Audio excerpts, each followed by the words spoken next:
대한민국이 조국 블랙홀에 빠져서 좀처럼 헤어나오지 못하고 있습니다. 조 장관 퇴진과 검찰 개혁을 놓고 두 쪽으로 갈려서 세 대결로 치닫고 있는데요. 정치권의 향방 두 분과 함께 전망해 보겠습니다.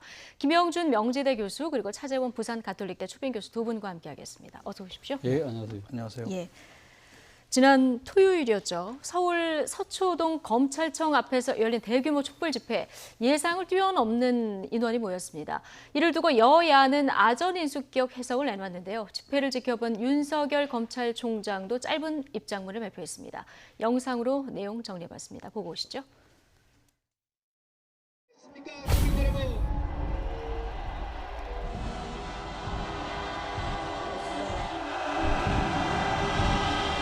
국민은 검찰에게 마지막 시간을 주었다고 봅니다. 검찰이 계속 민심을 거스른다면 검찰 개혁의 그 순간까지 우리 국민들은 촛불을 들 것입니다.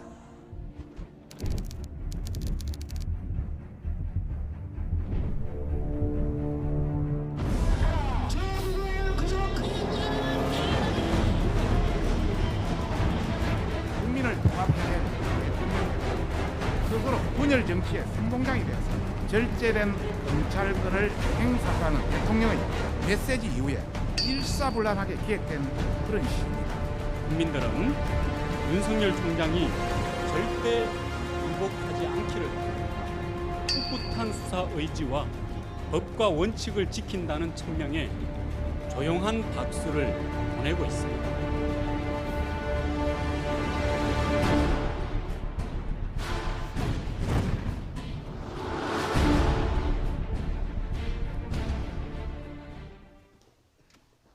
네. 촛불과 손팻말로 가득 찼던 주말 서초동 검찰 개혁 촉구 시위 모습 보고 오셨는데 여야의 반응은 극명하게 갈리고 있습니다. 일단 토요일 집회 어떻게 보셨습니까? 상당히 그 규모에 대해서는 여러 가지 논란이 있습니다만 지금 참석자들에 따르면 그 열기가 아주 대단했다고 합니다. 네.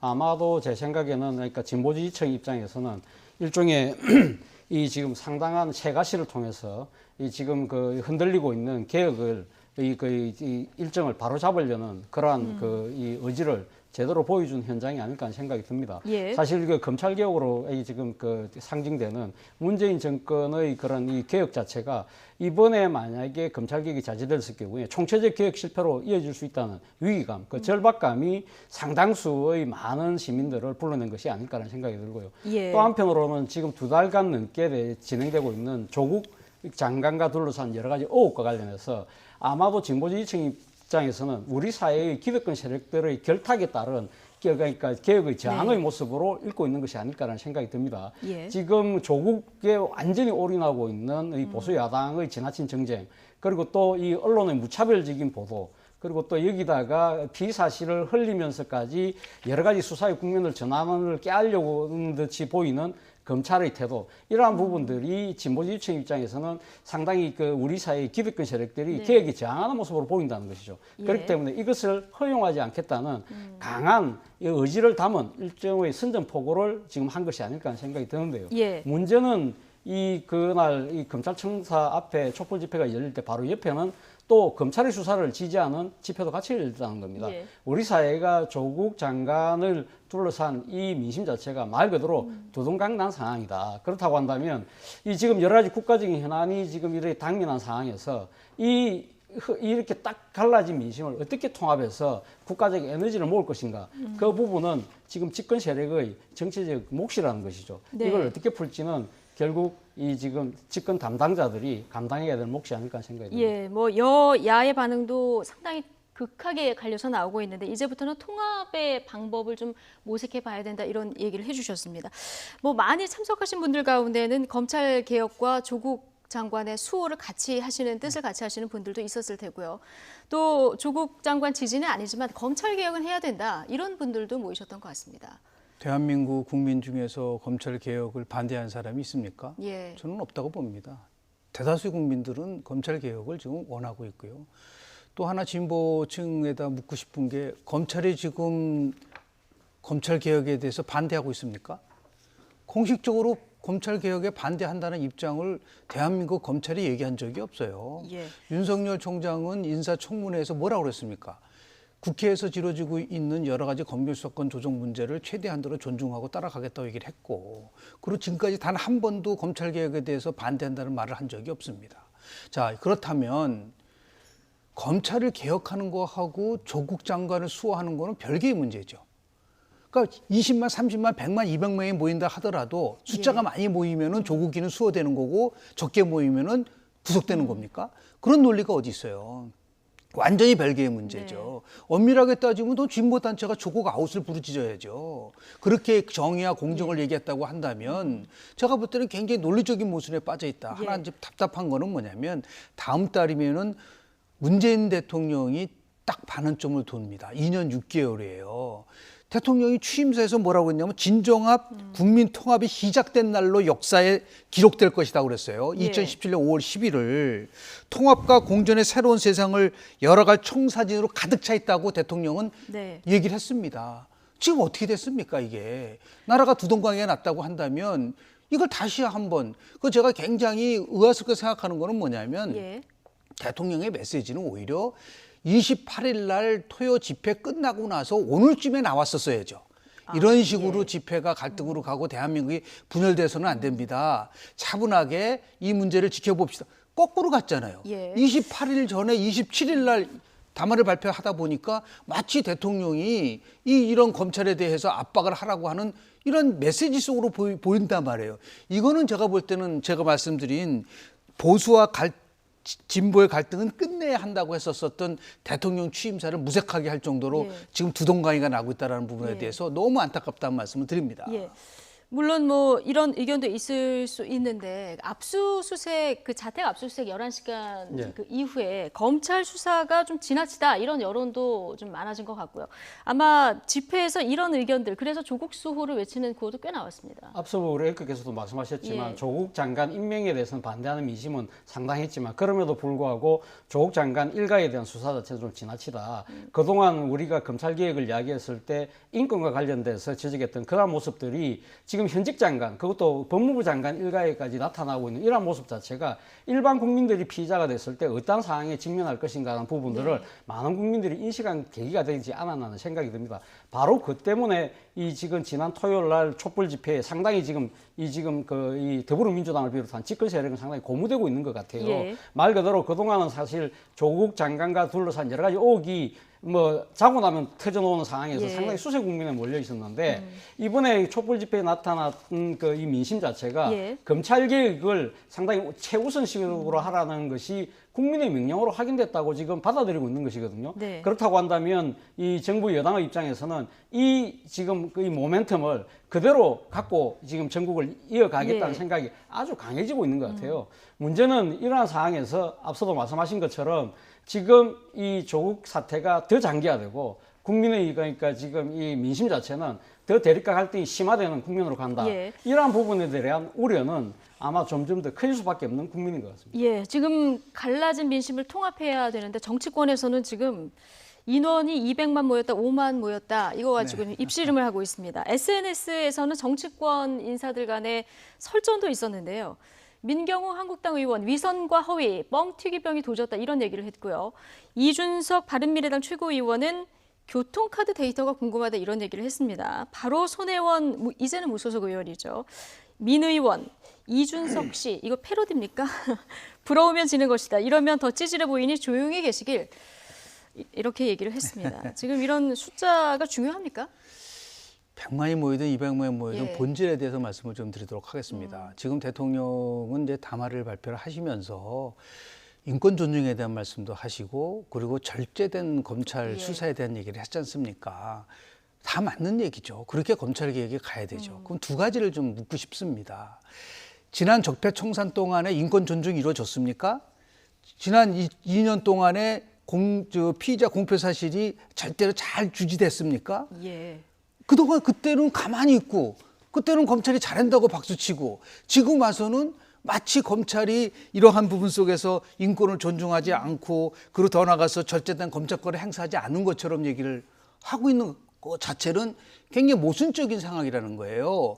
그렇게 하면 당당하게 그때도 얘기를 했었어야죠. 검찰에 대해서 문밀 검찰총장 체제책에서 적폐청산 그렇게 하면 안 된다. 인권 존중해야 된다. 예. 그 수사를 받다 네 사람이 목숨을 끊었습니다. 이 부분에 대해서는 어떻게 설명을 할 것이냐. 더 나가서 대통령이 7월 25일 날 윤석열 검찰총장한테 임명장을 주면서 뭐라 그랬어요? 살아있는 권력에 대해서 엄정한 수사를 하라고 그랬지 않습니까? 지금 엄정한 수사를 하고 있는데 거기다 대놓고 예를 들어서 무슨 절제된 검찰권 얘기를 한다고 한다면 더불어민주당은 그 인사청문회 끝나고 나서 뭐라 그랬어요? 윤석열 총장한테.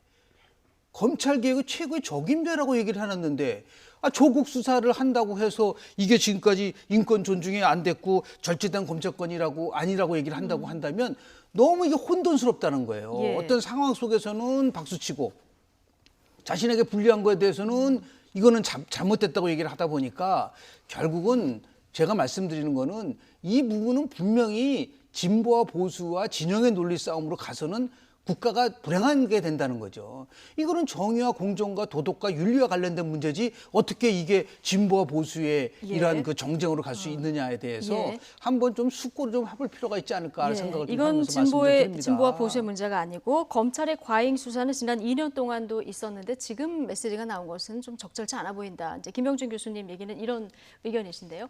이번 촛불 집회를 계기로 그런데 여권에서는 상당히 고무된 이런 모습을 보였습니다. 반대로 야권에서는 군중 정치가 시작됐다 비난을 했는데요. 여야의 해석 직접 들어보시겠습니다. 지금까지 50일 동안 윤석열 검찰이 보여준 막가파식 공권력 행사에 대해서 사과 한마디 없이 앞으로 열심히 하겠다는 것은 지난 토요일 날 촛불 인파의 논란 면피성 메시지를 보는 국민들이 많을 것이고요. 촛불 혁명 시즌2가 예감되고 있다고 보고요. 특히 이번 주에 만약에 정경심 교수 기소가 현실화되면은 지난주보다 2배가 넘는 촛불이 모일 것이고요. 만약 그렇게 된다면 윤석열 총장은 스스로 그치를 정해야 하는 불행한 상황을 맞게 될 수도 있고요. 이런 불행한 일이 현실화되지 않기를 바랍니다. 문재인 대통령 분노에 가득 찬 검찰 증오를 드러냈습니다. 그리고 나서 극렬 지지층 총동원령을 내렸습니다. 200만이 모였다고 합니다. 이거 여당 원내대표가 한 말입니다. 대전 인구 150만 명보다도 더 많은 사람이 모였다는 것입니다. 한마디로 판타지 소설급으로 뻥튀기 하고 선동하고 있습니다. 조국 찬반을 개혁 찬반으로 바꿔내기 위한 프레임 전환입니다. 조국 지키기의 본질은 검찰 개혁이 아닙니다. 결국 정권 치부 가리기일 뿐입니다. 적폐청산의 적임자로 내세운 윤석열 총장의 검찰이 이 정권의 적폐를 들추려 하자 마치 소금 맞은 미꾸라지 마냥 발악하는 것입니다. 네. 일단 여야의 의견이 극명하게 갈리고 있는데요. 안민석 더불어민주당 의원, 예. 검찰에서 이제 수사에서 명확한 어떤 것이 입증되지 않는다면은 이제 큰 위기에 직면할 것이다 이런 얘기를 했어요. 그러니까 조국 장관 낙마보다 윤석열 총장의 낙마를 더 우려해야 되는 상황이 올 수도 있다 이런 얘기를 했는데요. 사실 지금 검찰 개혁과 관련해서 지금 상당히 문재인 정부를 비롯해서 더불어민주당이 강하게 드라이브를 거는 여러 가지 이유 중에 하나는 그동안의 검찰의 권력 자체가 무소불위의 권력을 통해서 자신들의 그러니까 조직의 이기주의, 자신들의 이익을 챙기는 쪽으로만 행사되어 왔다는 데한데 지금 인식이 놓여져 있는 것이거든요. 바로 그 때문에 문재인 대통령이 야인 시절에 썼던 책이 있습니다. 검찰을 생각한다는 책인데요. 거기 보면 문재인 대통령이 지금 강하게 주장하는 부분은 검찰은 개혁해야 되는데 그 개혁은 누구를 통해서 하느냐. 그러니까 지금 검찰에 대한 개혁은 그러니까 유일한 제도적 기구인 법무부를 통해서 해야 되고 바로 그 법무부 장관이 그 일을 해야 된다고 이야기를 하고 있는 겁니다. 그런데 지금 민주당 입장에서는 지금 조국 장관에 대한 수사 자체가 검찰의 민주적 통제를 지금 거부하는 행태로 인식한다는 것이죠. 이러한 상황을 그대로 용인한 경우에는 검찰 개혁뿐만 아니라 전체적인 개혁이 자초될 수밖에 없다. 그렇기 때문에 이번에 그러니까 검찰의 그 과도한 수사 그리고 상당히 편파적인 수사 부분에 대해서 분명하게 지금 맥을 짚고 나가야 된다는 생각이 아주 강한 것이고요. 그런 측면에서 본다고 한다면 지금 어떤 식의 그런 그 결과를 낸다고 하더라도 사실은 이 정부 여당이 동의하지 않을 가능성이 상당히 커지고 있는 상황이라는 것이죠. 바로 그런 측면 때문에 상당히 더 우려되는 상황이라고 할 수 있겠습니다. 한국당 반응은 굉장히 강합니다. 오늘 아침 나온 발언만 해도 황교안 대표는 사법 계엄령을 내린 거다 이런 얘기도 했고요. 나경원 원내대표 조금 전에 얘기 들어보셨지만 문재인 대통령 홍위병을 앞세운 체제 쿠데타다 이런 얘기까지 나왔거든요. 용어 자체가 예. 거북한 용어들이 많은 것 같아요. 뭐 네, 계엄령이다, 용어 자체가. 뭐, 위험적 쿠데타다 막 얘기가 막 나오는데요. 저는 조금 좀 생각을 좀 달리하는 게 검찰 개혁에 꼭 조국 장관만이 할 수 있다는 거에서 빨리 벗어나야 된다. 예. 검찰에서 신망받는 인사를 검찰에서 비록 그 출신이라 하더라도 법무부 장관으로 임명을 해서 그것을 드라이브를 걸면 왜 안 되는 거죠? 그런 부분 속에서 검찰 장관이 오면은 검찰 개혁은 안 된다라고 하는 그러한 그 생각 때문에 그런 거 아니겠어요? 비검찰을 통해서 꼭 검찰을 개혁해야 되느냐? 예.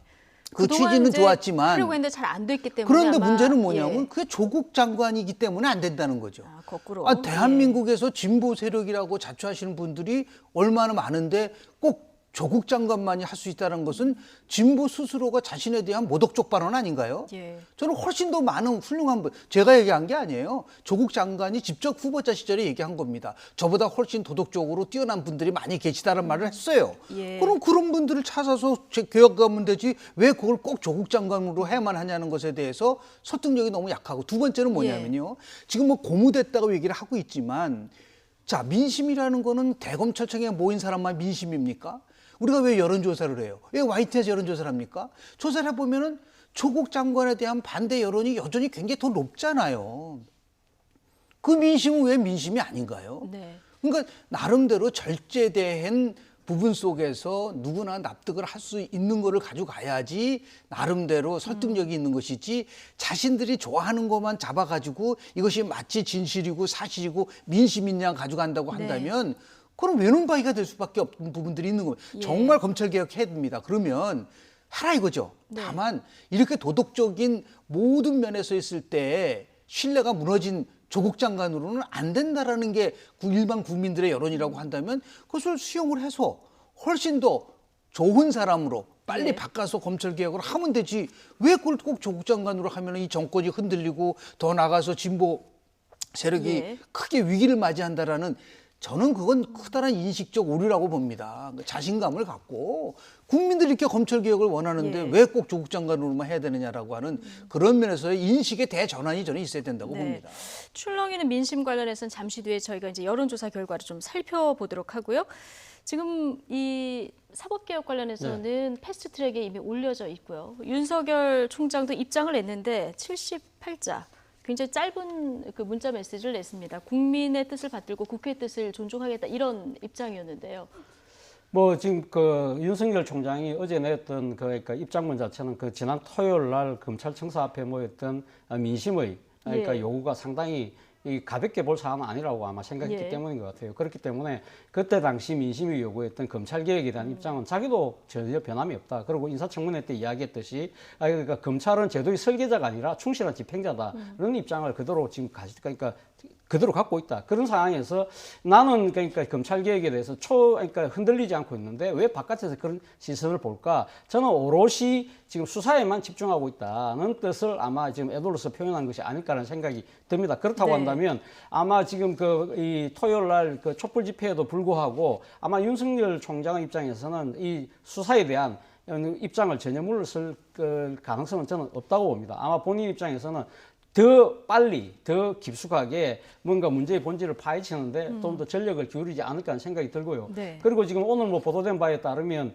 윤석열 총장이 지난 금요일 날 대통령의 그러니까 검찰에 대한 강한 경고의 메시지가 나왔을 때 지금 검찰 수사팀에게 떡을 돌렸다는 거 아닙니까? 그런 부분들에 대해서 지금 상당히 논란이 벌어지고 있는데 어쨌든 그것이 겁니까? 아니 네. 그 오늘 뭐 지금 네. 그 오늘 그 이인영 원내대표가 이 뭐 언론 인터뷰에서 예, 그런 이야기를 했어요. 예. 이야기를 했는데 그것이 선호가 어디가 됐는지 본전인지는 모르겠지만 아직 확인이 안 된 거죠. 어쨌든 예. 윤석열 총장 입장에서는 그러니까 정치권이 어떤 식으로든 이야기를 하더라도 검찰 개혁과는 별개로 조국 장관에 대한 수사는 정의의 실이라는 차원에서 검찰의 입장에서는 그대로 갈 수밖에 없다. 그렇다고 한다면 검찰은 뭘로 이야기를 합니까? 공소장으로 갖고 이야기를 할 수밖에 없는 상황이잖아요. 그렇죠. 그렇다고 한다면 제대로 된 수사를 통해서 이 예. 객관적인 물증과 확실한 흔들리지 않는 정을 어떻게 확보하느냐에 따라서 앞으로 예. 경찰의 명운이 달려 있는 것이 아닐까 생각이 듭니다. 그러니까 지금 말씀하신 대로 지금 뭐 대통령 입장도 있었고 주말에 검찰 개혁을 요구하는 민심도 그 검찰에서 지켜봤고 수사는 속도를 낼 가능성이 커졌습니다. 그래서 이번 주 안에 아마 정경심 교수는 소환이 될 가능성이 커진 상황인데 말씀하신 대로 지금 이제 증언, 다수의 증언은 확보됐지만 어떤 명확한 연결을 짓는 물증을 찾아내지 못하면 검찰 입장에서는 곤란해지는 상황도 될 수 있는 이런 상황입니다. 뭐 대통령도 분명히 예. 얘기를 하지 않았습니까? 조국 장관과 관련돼서는 사법적 절차에 따라서 이루어지고 그것이 이제 재판까지 끝나는 거냐 네. 아니면은 검찰이 기소하고 소환하고 그런 것까지도 포함하는 거냐라는 예. 거는 명확하게 청와대도 밝히고 있지는 않는 부분들이 있지 않습니까? 그래서 조금 이제 그 걱정스러운 거는 뭐냐면 그럼 거꾸로 얘기를 하면요. 조국 수사를 조용히 하고 조국 수사와 관련돼서 우리가 지금 얘기하는 여러 가지 의혹들에 대해서 대충 덮고 가는 게 검찰 개혁인가요? 좀 묻고 싶어요. 예. 그렇지 않지 않습니까? 이렇게 생각하는 국민들은 아마 없겠죠. 없잖아요. 예. 그렇다고 한다면 조용히 차분하게 예. 기다려야지 왜 검찰이 지금 하고 있는 부분 속에서 정치적 중립을 가지고 권력의 눈치를 보지 않고 지금 수사를 하고 있는 윤석열 검찰총장이 옳은 길을 가고 있는 거잖아요. 네. 엄밀하게 따지면 그렇지 않습니까? 예. 그래서 그 분기점은 결국은 조국 장관 부인인 정경심 동양대 교수가 앞으로 이번 주 내에 아마 소환된다라는 예. 것들이 많지 않습니까? 그리고 이후에 어떤 사법적 절차를 밟느냐에 따라서 1차적 변고점이 저는 나을 거라고 본다고 한다면 그때까지는 차분하게 이걸 기다릴 수밖에 없지 않습니까? 그리고 어떤 내용으로 뭐 예를 들어서 만약에 구속영장을 청구한다면은 무슨 내용이 포함됐는지도 지금 우리는 잘 모르지 않습니까? 예. 서로 나와 있는 걸 가지고 서로 아전인수적으로 해석을 하고 있기 때문에 공식적인 입장이 무엇인지를 보고 나서 예. 판단할 수 있는 그러한 성숙한 모습들이 좀 필요할 것 같은데요. 네. 그렇지 않고 자 보십시오. 박근혜 전 대통령 탄핵 때 많은 사람들이 촛불 집회에 참여했었습니다. 근데 그때 만약에요. 이런 식으로 검찰청 가가지고서 정치 보복이다. 검찰 지금 개혁을 해야 된다. 잘못했다고 얘기하면 우리가 어떻게 판단했겠어요? 그 당시에 저 사람들이 참 이상한 사람이라고 그 태극기 집회를 폄하하고 공격했던 사람들이 만약에 검찰 개혁 이런 식으로 해야 된다고 나온다고 하면 자기 부정이 돼버린단 말이죠. 그러면서 봤을 때 저는 이제 이번 주가 아마 변곡점이 될 거라고 좀 봅니다. 어떠한 절차가 나오는지에 대해서 한번 좀 예. 지켜볼 필요가 있다고 그렇습니다. 봅니다. 수사도 아마 이번 주가 굉장히 큰 그 변곡점이 될 것 같은데 지금 뭐 국민들은 각종 의혹 수사를 하는 거에 대해서 부정적인 의견이라기보다는 이 수사가 과잉이냐 아니냐 여기에 대한 의견이 지금 엇갈리고 있는 이런 상황인 것 같습니다. 검찰 수사를 이번 주에 좀 지켜봐야 될 것 같고요. 계속된 조국 전국에서 여론의 흐름 뭐 계속 출렁이는 이런 양상을 보이고 있습니다. 이번 주 YTN 여론조사 결과를 좀 보실 텐데요. 지난주에 52%와 45.2% 이제 긍정과 부정의 차이가 대략 한 6.8%포인트 차로 부정이 앞섰었는데요. 지금 한 2.9%포인트 차로 좀 줄었던 모습을 볼 수 있습니다. 이제 지난번에도 뭐 이 시간에 이야기했습니다만, 그러니까 지난주에 문재인 대통령의 그러니까 지금 유엔 총회 연설 그리고 또 그 앞서서 한미 정상회담을 통한 여러 가지 그러니까 지금 국가 지도자의 행보에 대해서 아마 국민들이 좀 상당히 좀 인정을 한 것 같고요. 또 무엇보다도 지금 그러니까 지난주 초에 있었던 조국 장관 자택에 대한 압수수색과 관련된 여러 가지 논란들이 있지 않습니까? 네. 11시간 압수수색의 그러니까 뭐 피의자 인권의 문제 그리고 또 이 당시 조국 장관이 그러니까 검사팀장과의 통화 내역이 그러니까 보도됨으로써 그거에 대한 그 적시적 논란도 중요하지만 그거에 못지않게 이 검찰이 일종의 그러니까 자신들의 그러니까 유리한 국면들을 그러니까 야당에 흘려서 일종의 그러니까 정치를 하고 있는 것이 아닐까라는 그런 부정적 여론들도 상당히 미쳤다. 그런 측면에서 본다고 한다면 이 진보 지지층의 결집을 더 촉진하는 그런 계기가 됐던 것 같고요. 반대로 어떻게 보면 지금 이 조국 국면에서 사실 어떻게 보면 정치적 지형을 유리한 지형에 있는 자유한국당이 그동안의 이러한 유리한 국면을 제대로 활용하지 못하고 있는 그런 측면도 무시 못할 것 같아요. 네, 한국당 지지율은 빠졌고 지금 민주당 지지율 조금 올랐고요. 그리고 바른미래당하고 정의당이 엎치락뒤치락 하는 모습을 볼 수 있는데 지금 약간의 격차가 좁아드는 것이 지난주 후반부터 이번 주 초까지 나타나는 이런 여론 흐름이거든요. 물론 이제 앞으로 수사 상황이나 이런 변수에 따라서 또 출렁이겠죠. 그렇죠. 여론조사라는 거는 뭐 현재 스냅 사진에 불과하기 때문에 이제 나름대로의 추이를 봐야 된다라는 예. 말씀을 좀 드리는데요.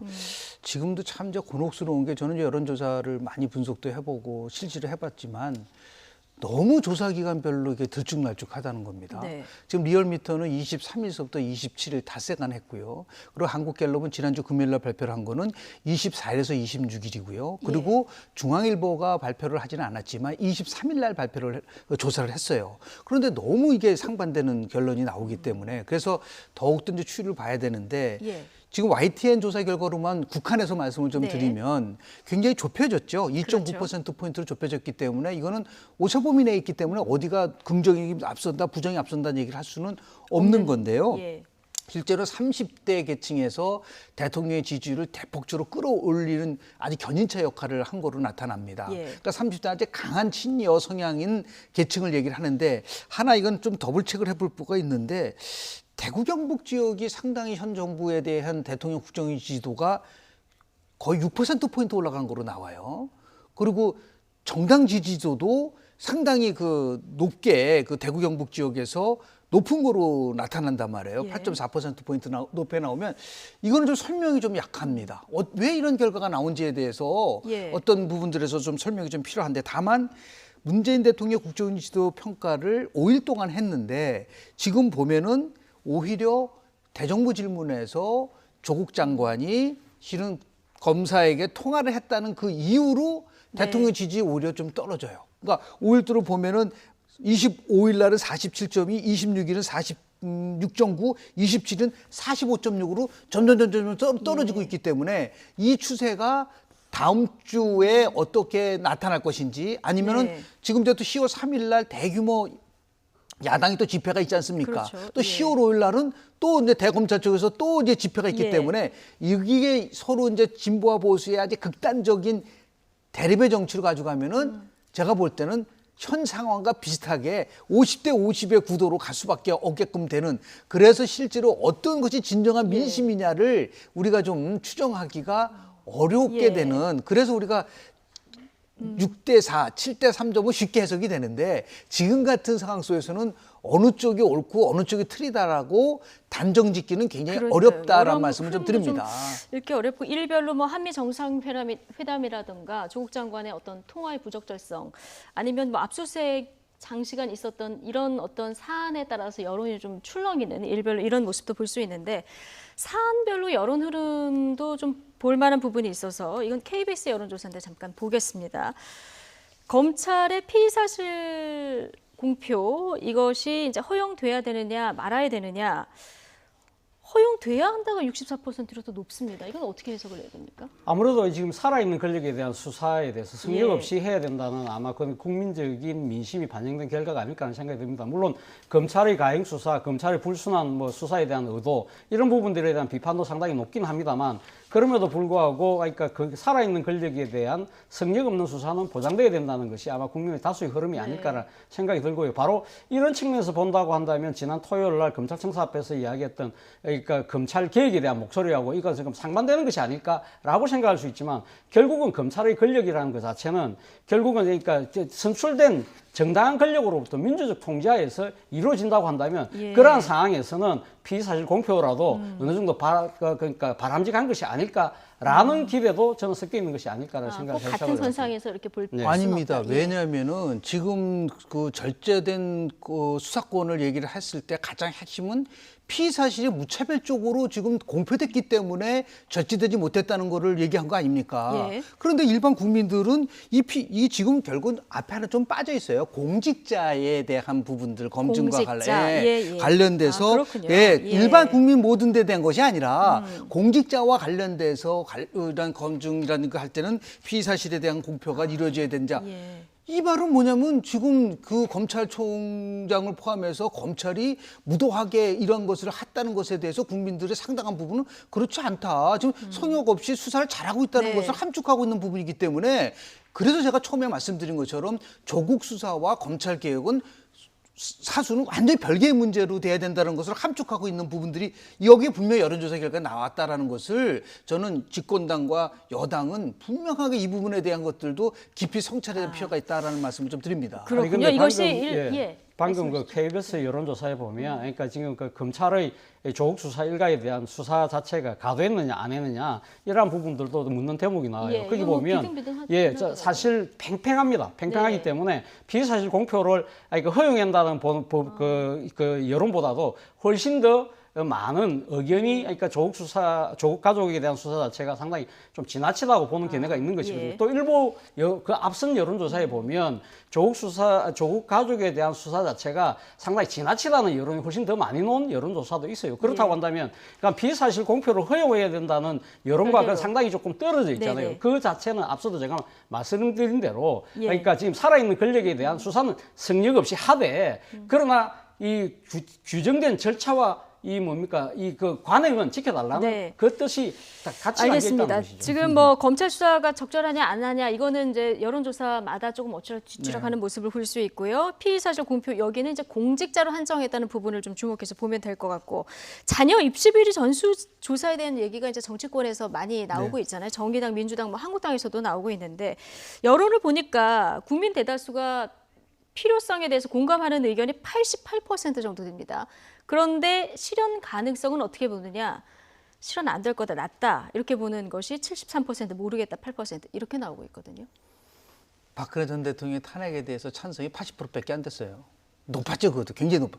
88%라는 거는 국민의 대다수가 공감을 한다고 한다면 정치권이 저 부분에 대해서 낮다 네. 73%라는 거 나온다는 것 자체가 아무리 낮아도 예. 국민들의 88%가 공감을 한다고 한다면 스스로 모든 기득권을 내려놔야 돼요. 해야 된다. 당연히 해야 되는 예. 거죠. 이걸 못 한다고 한다면 결국은 다음 총선에서 이것을 하겠다라고 주장하는 정당과 그렇지 않은 정당으로 구별한다 그러면 전부 다 할 거라고 저는 보거든요. 그러면서 네. 봤을 때 21대 국회의 아마 첫 과제는 저렇게 국민들이 굉장한 의혹 있는 부분에 대해서 예. 한정 의혹 없이 다 해야 된다는 것에 대한 공감대가 만들어진 부분들이 예. 있기 때문에 저는 정치권이 깊이 새겨들어야 될 대목이라고 저는 봅니다. 예, 이 전수조사 얘기는 사안마다 필요할 때마다 나오긴 했는데 한 번도 제대로 된 네. 적이 없기 때문에 이번엔 국민 여론이 뭐 88%가 공감하는 만큼 좀 이루어지는지 지켜보도록 하겠습니다.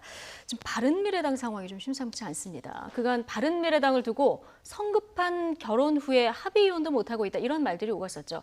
그런데 최근 균열 조짐이 본격화되고 있습니다. 신당 창당도 가시화되고 있다 이런 분석도 나오는데요. 바른정당계 의원들 움직임이 시작됐습니다. 드디어 출발을 하는 걸지 영상으로 준비해봤습니다.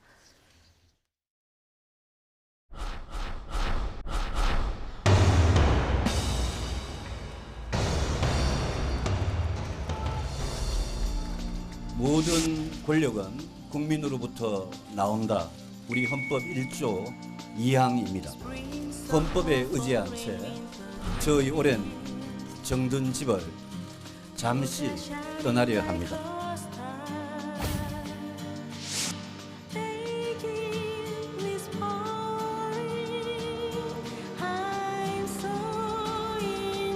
오늘부터 우리는 하나입니다. 오늘부터 우리는 분파주의를 배격할 것입니다.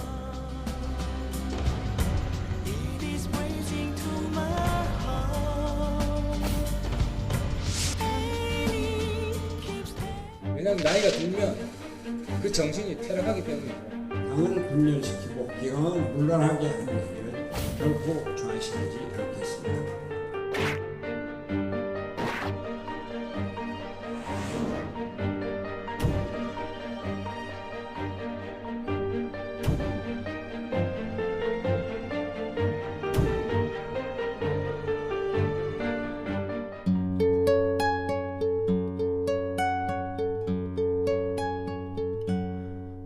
마지막까지 제가 고민했던 건 나는 왜 정치를 하는가, 나는 왜 정치를 하는가 였습니다.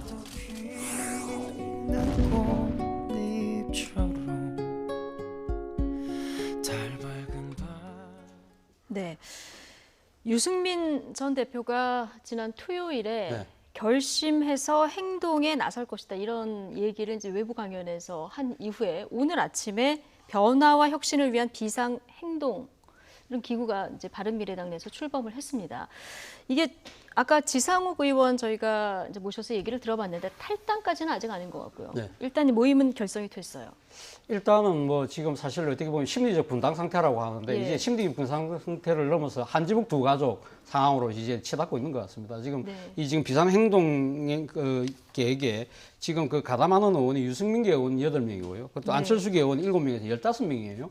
그렇다고 하면 28명의 바른미래당 의원 중에서 절반 이상이 지금 이 요즘 딴 살림 차리는데 지금 몸을 담는 형태잖아요. 그럼 그렇다고 한다면 바른미래당 간판으로 계속 이렇게 또 일단은 지금 그런 것 같아요. 왜냐하면 예. 지금 아직은 그러니까 지금 제3정당을 만들 수 있는 이제 그 분위기가 성숙되지 않았고 예. 그리고 지금 또 상당히 어떻게 보면 바른미래당의 또 다른 축이라고 할 수 있는 안철수 전 대표의 지금 의중이 정확하게 확인되고 있지 않다. 그럼에도 불구하고 지금 행동을 안 나설 수밖에 없는 이유 중에 하나는 지금 총선이 지금 6개월도 채 남지 않았지 않습니까? 그렇다고 예. 한다면 만약에 딴 살림을 차려서 뭔가를 하려고 한다면 거기에 대한 준비 작업들, 물리적인 시간들 그런 것 측면에서 봤을 때는 지금 행동을 할 수밖에 없다. 그리고 또 이 일종의 그러니까 촉매제가 됐던 부분은 결국은 지금 이 당의 주류라고 할 수 있는 손학규 대표 측에서 비주류의 그 최고위원인 하태경 최고에 대해서 지난주에 윤리에서 징계를 결의하지 않았습니까? 이런 식으로 가만히 앉아 있다가는 정치적으로 고사를 당할 수밖에 없다는 그 위기감도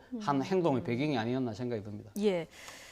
지금 이런 상황에서 안철수 전 대표의 거취가 굉장히 궁금합니다. 뭐 베를린 마라톤 대회 참여해서 완주했다 소식 들리고요. 귀국한다 이런 얘기도 들립니다.